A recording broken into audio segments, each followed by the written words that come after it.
की तहजीब नहीं है। हमारी जो तहजीब है ये 2500 साल पहले गंगा और जमजम की तहजीब है।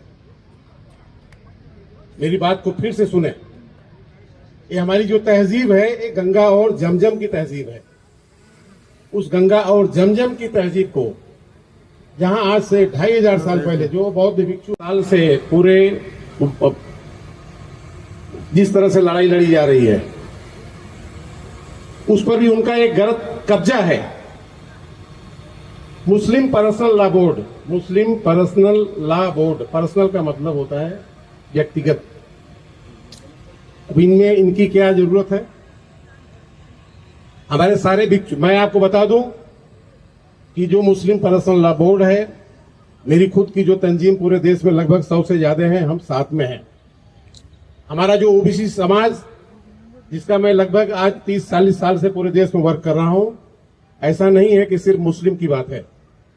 हमारे जो एक तहजीब थी, जो एक सम्राट अशोक का राज, हमको कोई राम राज नहीं चाहिए, हमको इस मुल्क में सम्राट अशोक का राज चाहिए। सम्राट अशोक का वह राज जो अरबिस्तान, तुर्किस्तान, बलूचिस्तान, कजाकिस्तान, अफगानिस्तान, आज का पाकिस्तान, हिंदुस्तान, जिसको हम कह सकते हैं सम्राट अशोक का महाभारत, उस महाभारत को भी इन्होंने खत्म किया है। हमको मैं ज्यादा समय नहीं लेना चाहता हूं। आपकी ये जो लड़ाई है, लड़ाई में सिर्फ ये इस तरह की लड़ाई की बात नहीं है। एक हमारा जो है, हमारे कुछ बुजुर्गों ने आज से लगभग 40-50 साल पहले उन्होंने 10 और 90 की बात की थी। 10 का शासन 90 पर नहीं चलेगा। आज किस तरह से 3% लोग इस मुल्क में, पूरे देश पर, वो हर तरह की तंजीम को, चाहे हमारे इस मुल्क की जुडिशरी हो, चाहे हमारे मुल्क का जो संविधान हो, हर तरह को कब्जा करके बैठे हुए हैं। हमको हमारी लड़ाई और भी ढंग से लड़नी पड़ेगी। हमको हमारी लड़ाई, यहाँ जितने भी लोग बैठे हैं उनसे हमारी गुजारिश है कि हमारी लड़ाई एक इस तरह से कि जो आज पूरे मुल्क को जो अडानी और अंबानी चला रहे हैं, जो हाउस को जो आज बिरला चला रहा है, इनसे एक मुक्ति की भी लड़ाई हमको लड़नी है। हमको हमारी जो लड़ाई है उसको पूरे देश में हमको एक अलग आंदोलन खड़ा करना है। आंदोलन क्या है कि हमारा एक नारा है कि हमारा नोट अपनों को, हमारा वोट अपनों को। हमारे नोट का मतलब कि आप जहां भी अपने दुकान, जिस तरह से उन्होंने इसके पहले जो कि आर्टिकल का, संविधान का हर जगह उन्होंने दुरुपयोग किया है, जो हमारा आर्टिकल 15 से लेके 25 से लेके सरकारी वकील ने रिक्वेस्ट किया इसको रोका जाए, कहीं दुनिया हमारी कमजोरी को देख न ले। बहरहाल बहस मुकम्मल हो चुकी है, फैसले का इंतजार है। लेकिन भिवंडी के जियाले मुसलमानों, बरसात में प्रोग्राम करने का अहम मकसद ये है, आज तो हम जलसा कर रहे हैं, कल को जरूरत पड़ी तो हम जेल भरने को तैयार रहेंगे इंशाअल्लाह। अपने बड़ों को हम यकीन दिलाते हैं आप तन्हा नहीं है, हमारे अकाबिर आगे बढ़ो, हम तुम्हारे साथ हैं, हमारे अकाबिर आगे बढ़ो, हम तुम्हारे साथ हैं। बल्कि मैं तो ये कहूंगा कि आप इशारे करेंगे, हम आगे आगे दौड़ेंगे। मेरे बुजुर्गों, अगर अपनी मस्जिदों के लिए, कब्रिस्तानों के लिए, इदारों के लिए हमारे रगों का खून गर्म न हुआ तो फिर कब गर्म होगा? और अगर ऐसी पसमुर्दगी आई तो फिर इस जिंदगी से मौत बेहतर है। कुव्वते फिक्र व अमल पहले फना होती है, तब कहीं कौम की शौकत को सवाल आता है। इंशाअल्लाह हम वो दिन नहीं आने देंगे। मैं चाहूँगा आप हमारे मेहमानों को सुने। मैं इन्हीं कलिमात पर आपसे रुखसत चाहता हूँ। अस्सलामु अलैकुम व रहमतुल्लाह।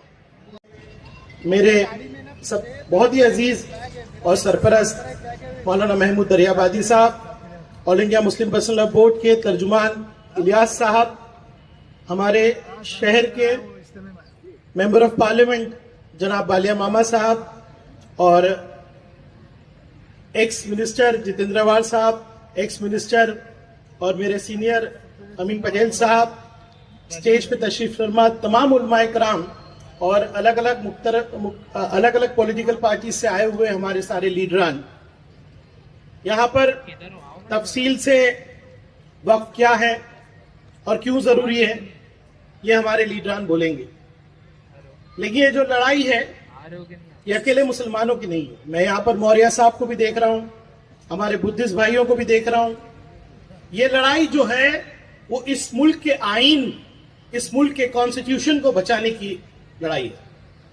और इसमें सबसे पहला हमला हम पर हुआ है। लेकिन यहां पर बैठे हुए लीडरान भी जानते हैं कि हम पहला टारगेट है, हमारे बाद बहुत सी कौमों को टारगेट करने का प्लान है।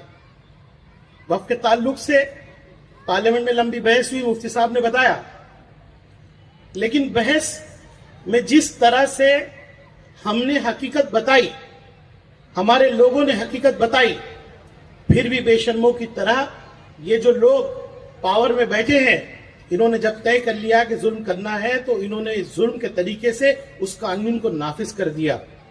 लेकिन मैं शुक्रगुजार हूं सुप्रीम कोर्ट का कि आज भी बहस चालू है। अरे हमारे हक क्या है, हमारा आईन क्या कहता है? हमारे बुजुर्ग जब आजादी के लिए लड़ रहे थे, उनकी कुर्बानियां पूरे मुल्क ने देखी। हमारे बुजुर्गों ने, चाहे वो मुसलमान थे या हिंदू थे या क्रिश्चियन थे, उन्होंने कॉन्स्टिट्यूशन में, आईन में हमको वो अधिकार दिए कि हम अपने मसाइल अपने तरीके से हल कर सकें। हिंदुस्तान पूरे मुल्क, पूरी दुनिया में एक ही मुल्क है जहां पे अक़लियतियों को इतने सारे अधिकार दिए गए। आप कॉन्स्टिट्यूशन को उठाइए, और मैं आज अपील करना चाहूंगा, और इंशाअल्लाह ताला हम भिवंडी में एक तहरीक भी चलाएंगे कि उर्दू में कॉन्स्टिट्यूशन लीजिए, उसको पढ़िए, पढ़िए कॉन्स्टिट्यूशन को। अरे 70-75 साल पहले बुजुर्गों ने कहा कि ऐसे लोग आएंगे, और उससे लड़ने के लिए आपको वो हथियार दिए गए हैं, चाहे आर्टिकल 14 हो, 15 हो, 16 हो या 29 हो। ये आर्टिकल जो है ये आपकी ताकत है। हम जो लड़ाई लड़ रहे हैं, वक्फ की लड़ाई लड़ रहे हैं, लेकिन हम मुल्क की लड़ाई लड़ रहे हैं। हम अपने हुकूक की लड़ाई लड़ रहे हैं, हम हमारे एक आईन की लड़ाई लड़ रहे हैं। और कुछ तसल्ली है सुप्रीम कोर्ट की वजह से, लेकिन हमारे बुजुर्ग जो यहाँ बैठे हैं, जो आवाज देंगे, अकाबिर आगे बढ़ो, हम तुम्हारे साथ हैं, हमारे अकाबिर आगे बढ़ो। मुसलमान जो है मुल्क को प्यार करने वाला है। मुसलमान वो है जो मुल्क के लिए जान देने को तैयार रहता है, और इस लड़ाई में भी हम लोग उसी तरह से हिस्सा लेंगे। मैं फिर एक बार आप सबका शुक्रिया अदा करता हूं, all India Muslim personal board के भिवंडी के तमाम लोगों का, कि बड़ी मेहनत उन्होंने इसके लिए की। लेकिन मैं मायूस थोड़ा हूं कि उस तरह से लोग यहाँ नहीं दिखाई दे रहे हैं। खासतौर से शांति नगर के लोगों को मैं कहूंगा कि अगर आज हम खड़े नहीं हो सकते तो हमारे लिए कोई खड़ा नहीं होगा। थोड़ी मायूसी है, लेकिन इंशाअल्लाह ताला फिर एक बार ये मौके कई आएंगे। अगर ये सरकार है तो ये मौके फिर आएंगे, लेकिन हम सबको बात सुनना है, घर घर पहुंचाना है। और मैंने जो आज बात कही है कि आईन, कॉन्स्टिट्यूशन उर्दू में लेकर पढ़कर हमारे बच्चों को तैयार कीजिए। भारत रत्न बाबा साहब आम्बेडकर ने क्या कहा वो सोचिए। आज हमें जरूरत है कानून को समझने की, आज हमको जरूरत है कानूनी लड़ाई लड़ने की। तो उम्मीद करता हूं कि बड़ी ताकत के साथ हम लोग all India Muslim personal board के पीछे खड़े रहेंगे। और आज यहां पर जितने लोग हैं, जिम्मेदारान हैं, खास तौर से हमारे लोग, हमारी पार्टी के लोग, अब आपका फर्ज बनता है कि ये मैसेज आप लोग घर घर पहुंचाएं, घर घर पहुंचाएं, छोटी छोटी मीटिंग लें। और भिवंडी में अल्हम्दुलिल्लाह हमारे हिंदू भाई हमारे साथ खड़े हैं। ये रईस शेख यहाँ खड़ा है तो हर कौम मजहब के लोगों ने उसको वोट दिया, और अल्हम्दुलिल्लाह हम सबकी नुमाइंदगी करने की पूरी कोशिश करते हैं। इस मैसेज को आगे बढ़ाइए, इतना ही कि मैं कहूंगा। मैं एक बार फिर सबका, तमाम लोगों का, मैं आपको माइक पे आमंत्रित करता हूं।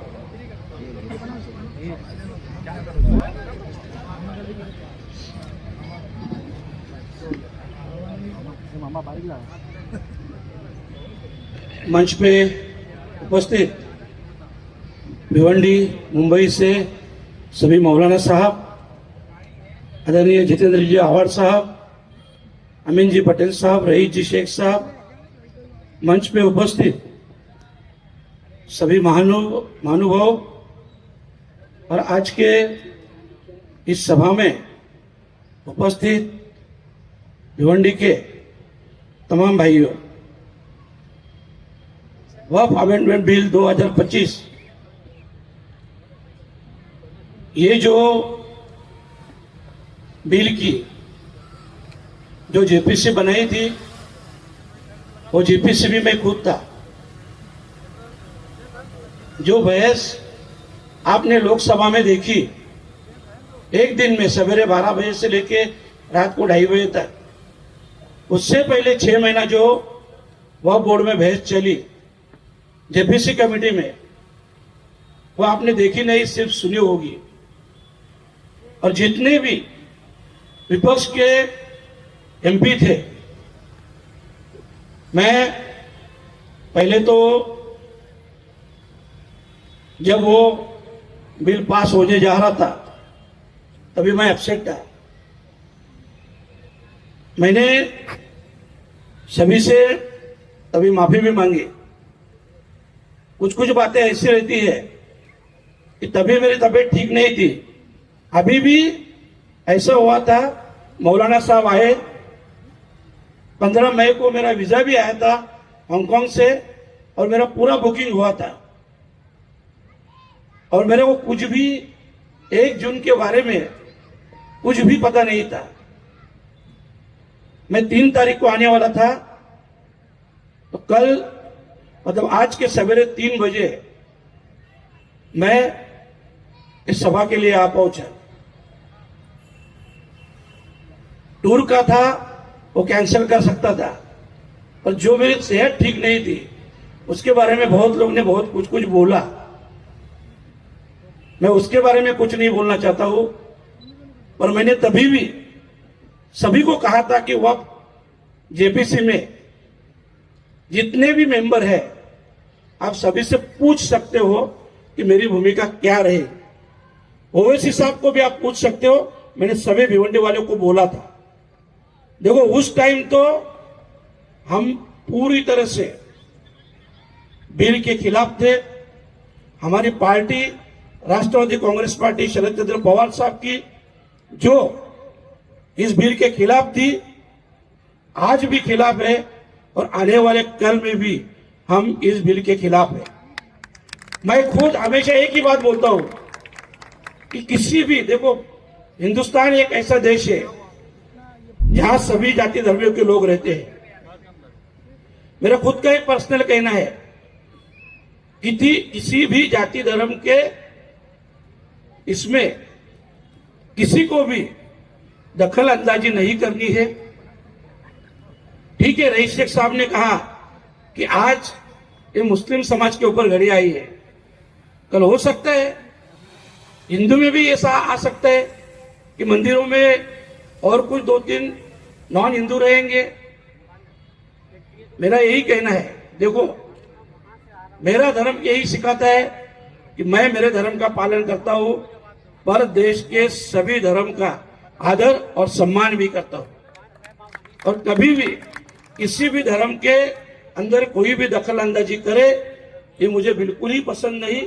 और आज भी बोलता हूं, हम पूरी तरह से, मैं, मेरी पार्टी, हमारे हावड़ साहब बोलेंगे कि हम आपके साथ है। कोई कुछ भी बोले, मुझे इससे कुछ फर्क नहीं पड़ता है। मैं काम करता हूं, काम करता रहूंगा। मैं 2-3 सभा में बोला था, जो हावड़ साहब ने एक ही बार बोला था, मैंने सुना था, सोच बदलो मुमरा बदलेगा। मैं बस आपको यही बोलता हूं, सोच बदलो भिवंडी बदलेगी। एक दिन में नहीं, पर एक ना एक दिन जरूर बदलेगी। और आज के दिन के इतना ही कहता हूं कि हम आपके साथ थे, हैं और रहेंगे। Thank you.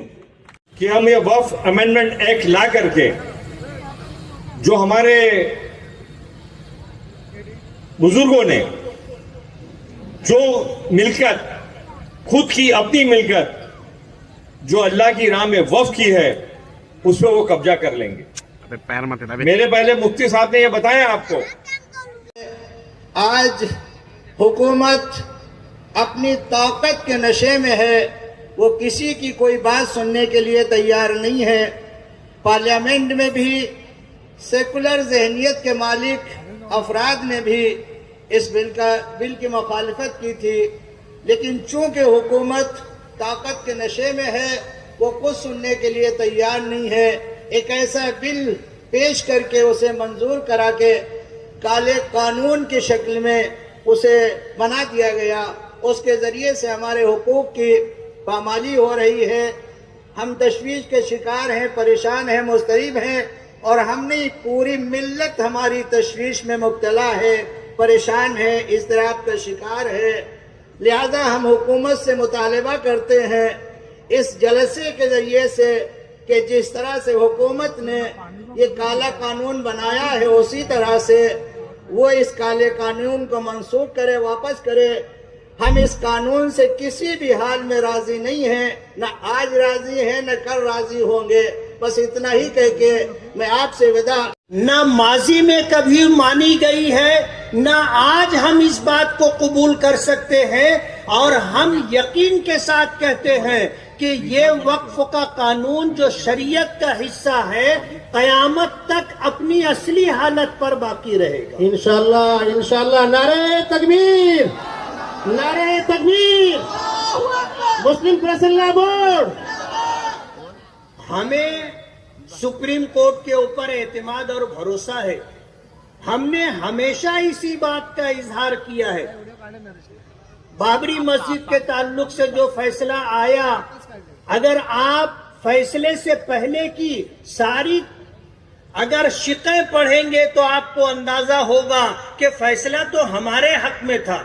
आखिर में जाकर आस्था की बुनियाद पर फैसला कर दिया गया, लेकिन हमारा ईमान है कि बाबरी मस्जिद उस वक्त भी मस्जिद थी जब बनाई गई थी, और जब तक रुए जमीन पर रही मस्जिद रही। आज अगर मस्जिद का ढांचा नहीं है तो भी वो जगह मस्जिद ही है। वजह उसकी ये है कि जो जगह वक्फ हो ना उसे खरीदा जा सकता है, ना उसे बेचा जा सकता है, और ना वाकिफ की मंशा के खिलाफ उसका इस्तेमाल किया जा सकता है। आज चाहे वहां कुछ भी हो, लेकिन वो जगह मस्जिद थी, मस्जिद है, मस्जिद रहेगी।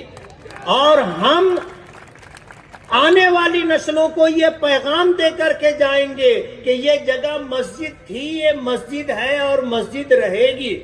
वक्त का पहिया घूमता है, तारीख अपने आप को दोहराती है। हम साहिब ईमान हैं, कभी भी हमने मायूसी को करीब नहीं आने दिया है। मायूसी हमारे नजदीक कुफ्र के बराबर।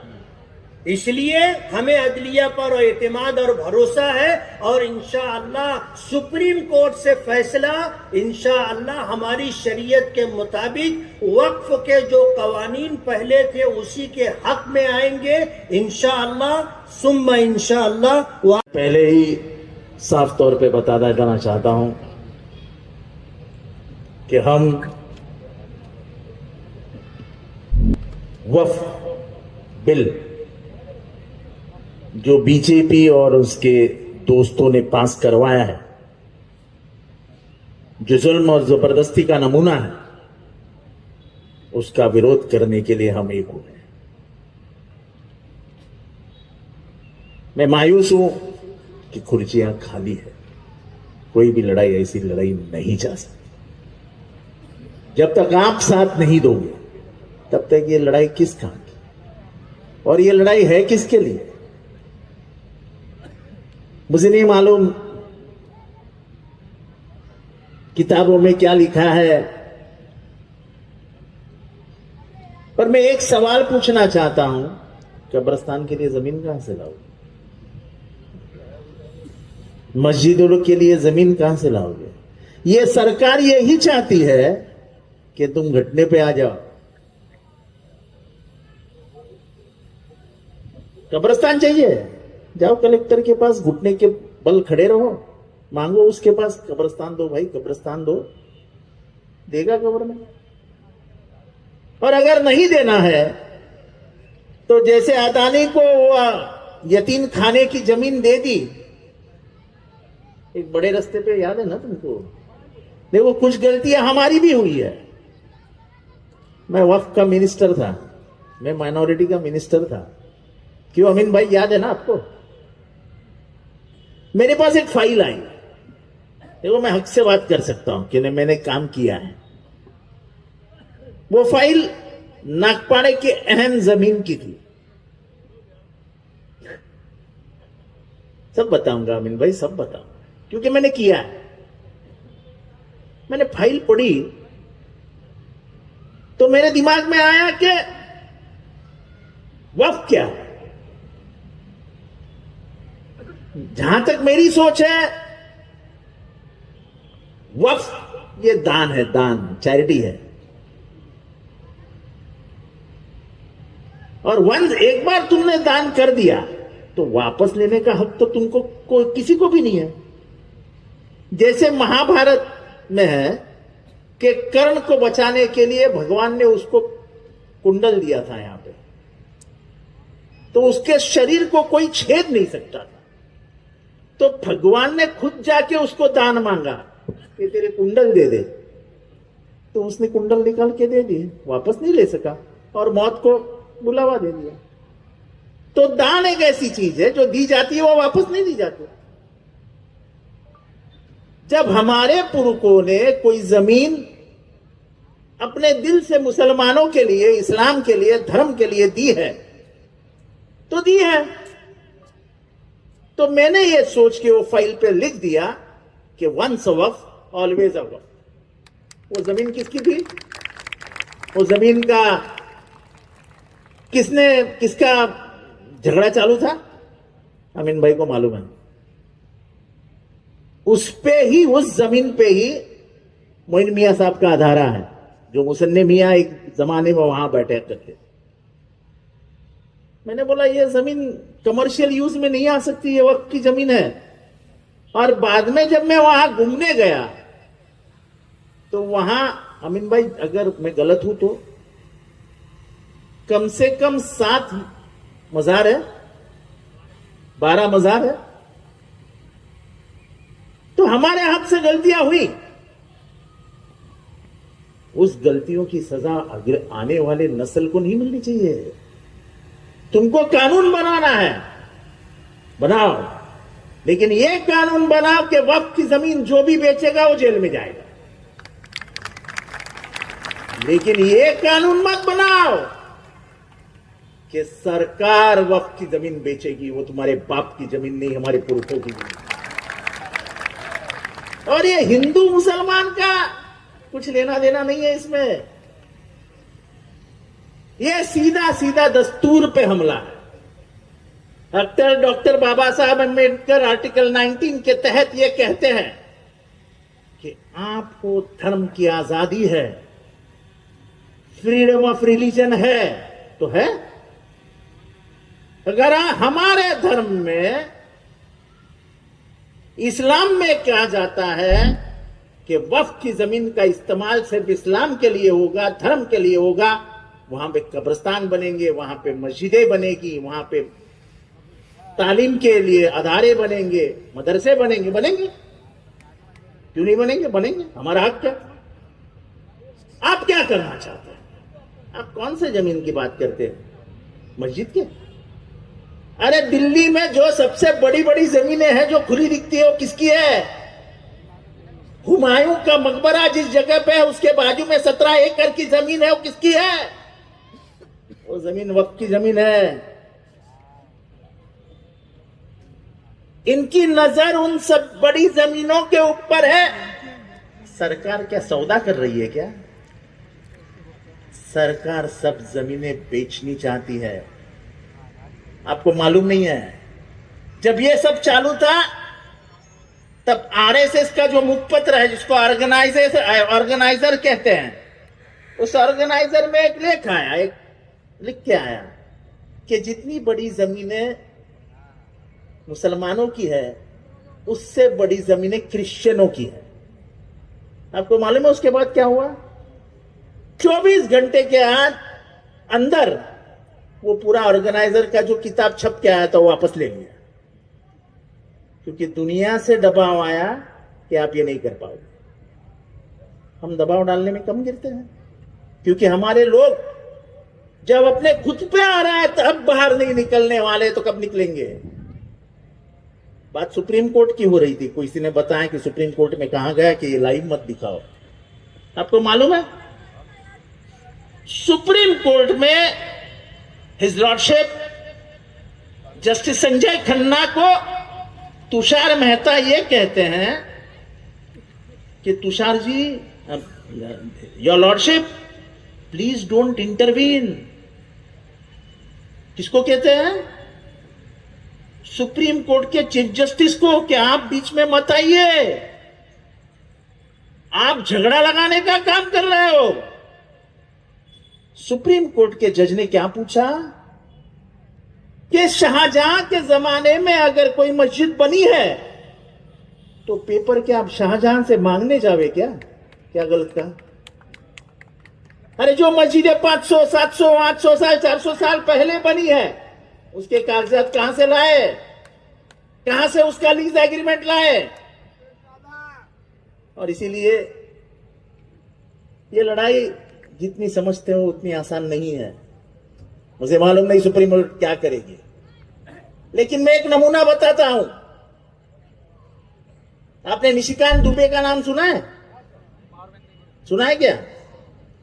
बीजेपी की जो सोच लोकसभा में लगता है उसका नाम है निशिकांत दुबे।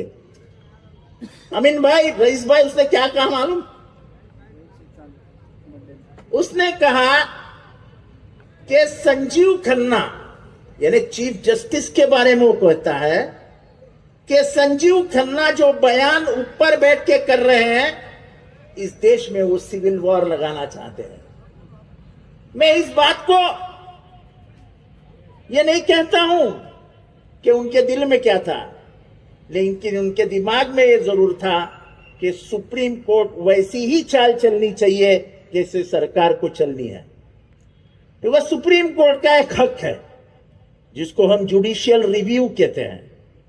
लोकसभा में पारित हुई कोई भी चीज सुप्रीम कोर्ट रिव्यू कर सकती है, वो सुप्रीम कोर्ट कर रही है। आप उनको प्रेशर क्यों डाल रहे हैं कि तुम हमारी ही चाल चलो? तो ये जो कानून आ रहा है ये कोई इस्लाम के खिलाफ है, लेकिन ये कानून डॉक्टर बाबा साहब अंबेडकर के दस्तूर के खिलाफ है। लड़ाई दस्तूर बचाने की है।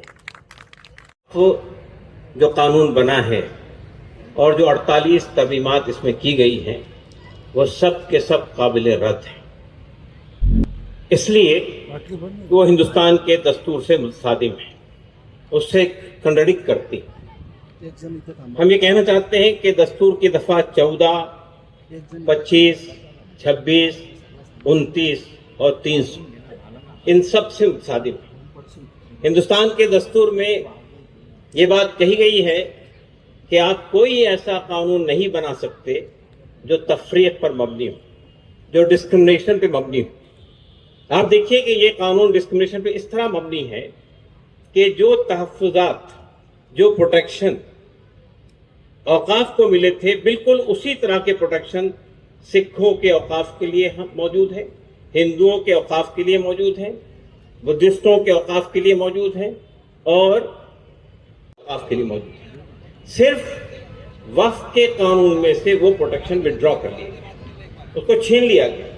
इसलिए हम ये कहते हैं कि ये कानून जो है वो डिस्क्रिमिनेटरी कानून है, ये मुल्क के दस्तूर की दफा 14 से मुतसादिम है। दूसरी बात हम ये कहते हैं कि ये जो कानून लाया गया है ये एक खास फिरके के हक को छीन लेता है। अब देखिए पूरे कानून का मुताला अगर आप करेंगे 48 तरमीमात का, अभी जेपीसी की बात हो रही है, मुझे ये कहते हुए बड़ी अफसोस होता है कि जेपीसी में जो 44 यानी जो पहले कानून लाया गया था उसमें 44 तरमीमात थी। जब ये पार्लियामेंट में बहस के दौरान बिल्कुल आखिरी मरहले में जब वोटिंग होने वाली थी, 4 और अमेंडमेंट उसमें जोड़ दिए गए। मैं लाई गई है ये तरमीमात कैसे दस्तूर हिंद से मुतसादिम है, कैसे मुसलमानों से उनका बुनियादी हक छीन रही कर रही या नहीं करे, हमारी दुश्मनी करे, फिर भी ये हमारी जिम्मेदारी है। बिरादरान वतन हमारे साथ है, लेकिन हमारी जिम्मेदारी पहले है कि हम अपना भी मफाद देखें और बिरादरान वतन को भी साथ मिले। आसमां जलती जमीन पर नहीं आने वाला, आसमां जलती जमीन पर नहीं आने वाला, अब यहाँ कोई पैगंबर नहीं आने वाला। प्यास कहती है चलो रेत निचोड़ी जाए, अब यहाँ कोई पैगंबर नहीं आने वाला। अपने काबे की हिफाजत तुम्हें खुद करनी है, अब अबावीरों का लश्कर नहीं आने वाले।